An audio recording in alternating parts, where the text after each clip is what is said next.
Hello, and welcome to the tip of the week. This week's tip is change the meeting organizer of a calendar event. There will be times when you set a meeting up in Google Calendar that requires someone else to run the meeting.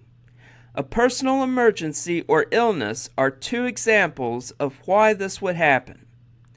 Google has made a way for you to change the owner of the meeting so that the new person running the meeting has all the meeting information.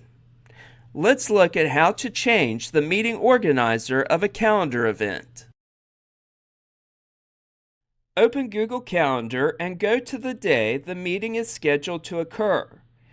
Click on the event on your calendar. In the pop-up, click the three vertical dots in the upper right corner. Click Change Owner and type the new owner's name in the text box.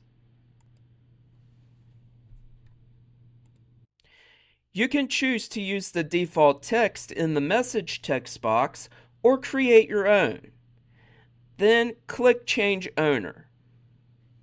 Note, this will only work on meetings where you are the organizer or owner. Do you have questions about using Google Workspace? There are several resources available. The links and contact information are listed here.